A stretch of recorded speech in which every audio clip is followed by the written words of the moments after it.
বারবার মোহাম্মদ ইউনূসের জামানাতেই বিক্ষোভ। ভারতীয় মিডিয়া এখন বাংলাদেশ ও বিশ্বের বুকে পরিচিত গুজব মিডিয়া হিসেবে বাংলাদেশ নিয়ে লাগাতার মিথ্যা খবর প্রচার করে আসছে দেশটির বিভিন্ন গণমাধ্যম। সাম্প্রতিক সময়েও প্রধান উপদেষ্টা ডক্টর মোহাম্মদ ইউনূস ও সেনাবাহিনীকে নিয়ে একের পর এক মিথ্যাচার করে আসছে তারা। পালাতে চাইছেন মোহাম্মদ ইউনূস, ইস্তফাপত্রও তৈরি হয়ে গিয়েছে, কিন্তু কেন, কিভাবে, কোণঠাসা হলেন মোহাম্মদ ইউনূস? সাম্প্রতিক সময়ে বাংলাদেশের উদ্ভূত রাজনৈতিক পরিস্থিতি নিয়ে এমন খবর প্রচার করে ভারতীয় গণমাধ্যম। প্রধান উপদেষ্টার পদত্যাগের গুঞ্জনের খবরকে তারা প্রকাশ করেছে দেশ ছেড়ে পালাতে চাইছেন ইউনূস।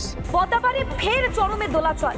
বাংলাদেশের বর্তমান পরিস্থিতি নিয়ে খবর প্রচার করতে গিয়ে এমন সব ভিডিও ও তথ্য দেখানো হয়েছে যা অনেক আগের। জুলাই আন্দোলন সহ হাসিনার আমলে বিএনপি ও অন্যান্য দলের রাজনৈতিক মিছিলের ভিডিওকেও বর্তমানের বলে দাবি করছে তারা, কিন্তু হাত গুটিয়ে থেকেছে ইউনূস প্রশাসন। পদত্যাগের গুঞ্জন ওঠার পর বাংলাদেশের মানুষ যেখানে ডক্টর ইউনূসকে দায়িত্বে রাখতে ঐক্যবদ্ধ, তখন আওয়ামী প্রেতাত্মাদের ইন্ধনে প্রধান উপদেষ্টা পালিয়ে কোন দেশে যাবেন সেই চিন্তায় ব্যস্ত ভারতীয় গণমাধ্যম। ক্ষমতা ছেড়ে নাকি প্যারিসে পালিয়ে যাবেন ইউনূস, তারা এমনটা বলছেন, যা রীতিমতো হাস্যকর একটি ভাবনা। মোহাম্মদ ইউনূস প্রধান উপদেষ্টার পদে ইস্তফা দিয়ে কি বাংলাদেশেই থাকবেন? শুধু ডক্টর ইউনূসের দেশ ছেড়ে যাওয়ার কথাই ভেবেছে ভারতীয় গণমাধ্যম এমন না, পরবর্তী প্রধান উপদেষ্টা কে হবেন তাও ঠিক করে ফেলেছে ভারতীয় গুজব মিডিয়া।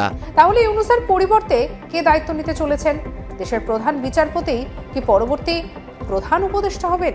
এসব মিডিয়াকে গুজব ছড়াতে সহযোগিতা করছেন আওয়ামী লীগের দেশ পলাতক নেতারা। এদের মধ্যে নিঝুম মজুমদার অন্যতম। এই নিঝুম মজুমদার তাদের চিফ গেস্ট হয়ে আলোচনায় আসেন। তবে নিঝুম মজুমদার বাংলাদেশের পরিচিত হারপিক মজুমদার হিসেবে, আবার অনেকেই তাকে নিয়ে সন্দেহ প্রকাশ করেন যে নিঝুম মজুমদারের ব্রেন কি মাথায় নাকি হাঁটুতে। রাজনৈতিক দল আপনার পক্ষে এটা সম্ভব নয়, এন্ড অফ ইউনূস। এদিকে বাংলাদেশ সেনাবাহিনীকে নিয়েও বিভ্রান্তিকর তথ্য ছড়িয়েছে ভারতীয় মিডিয়া। প্রধান উপদেষ্টার পদত্যাগের গুঞ্জনের পর শাহজালাল বিমানবন্দর ঘিরে ফেলেছে সেনাবাহিনী, এমন খবর প্রচার করে তারা। ভারতীয় গুজব মিডিয়াগুলো পুরাতন বিভিন্ন ভিডিও জোড়াতালি দিয়ে দাবি করে বিমানবন্দর দখলে নিয়েছে সেনাবাহিনী। তবে তাদের এই গুজব ও আনন্দ নিমিষেই উধাও হয়ে গেছে, কারণ পদত্যাগ করছেন না ডক্টর মোহাম্মদ ইউনূস, এমনকি উপদেষ্টা পরিষদের কেউই পদত্যাগ করছেন না, এমনটা নিশ্চিত করেছেন পরিকল্পনা উপদেষ্টা ওয়াহিদউদ্দিন মাহমুদ। এরপরই সুর পাল্টে নিউজ করেছে ভারতীয় আনন্দবাজার পত্রিকা।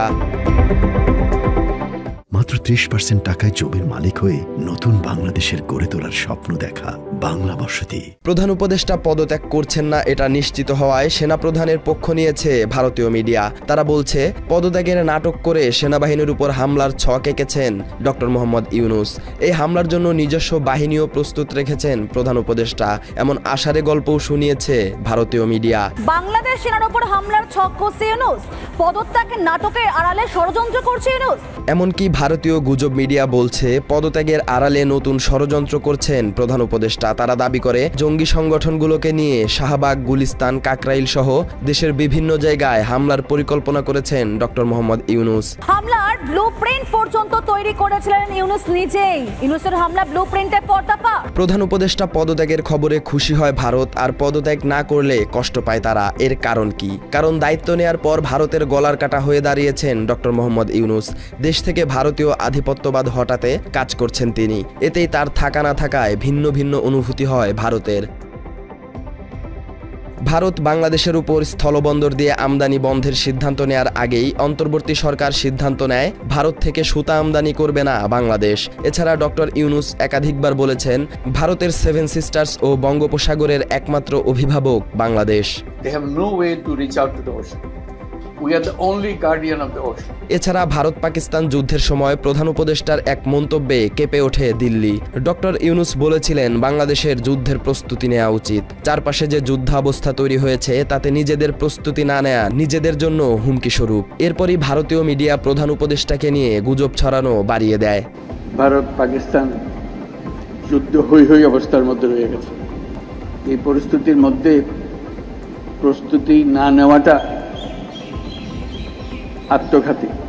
প্রধান উপদেষ্টার এমন কথায় গাত্রদাহ শুরু হয় ভারতের। একই সঙ্গে চায়নার সঙ্গে তিস্তা চুক্তি সহ বাণিজ্য বৃদ্ধি করা এবং পাকিস্তানের সঙ্গে সুসম্পর্ক তৈরি করায় তেলে বেগুনে জ্বলছে ভারত। এই অবস্থায় নতুন করে ভারতের সঙ্গে একটি চুক্তি বাতিল করেছে বাংলাদেশ। হাসিনার সময় ভারতীয় একটি কোম্পানির সঙ্গে চুক্তি হয় বাংলাদেশের। $210 কোটি সেই চুক্তির উদ্দেশ্য ছিল নৌবাহিনীর জন্য ভারত থেকে টাগবোট কিনবে বাংলাদেশ। কলকাতার Garden Reach Shipbuilders and Engineers লিমিটেডের সঙ্গে হওয়া সেই চুক্তি বাতিল করেছে বাংলাদেশ। ন্যায্যতার ভিত্তিতে সম্পর্ক না রেখে ভারত সবসময় চেয়েছে বাংলাদেশকে শাসন করতে, কিন্তু হাসিনা পালানোয় ভারতের এই আধিপত্যবাদে বাধা হয়ে দাঁড়ান ডক্টর মোহাম্মদ ইউনূস। দেশের মানুষের সমর্থন নিয়ে বাংলাদেশ থেকে ভারতীয় আধিপত্যবাদ দূর করতে কাজ করায় ডক্টর ইউনূস ও বাংলাদেশকে শত্রু মনে করে ভারত। ভারত বাংলাদেশকে শত্রু মনে করায় বাংলাদেশের জন্য তা ইতিবাচকই বটে। সালাউদ্দিন সাজু, বাংলা এডিশন।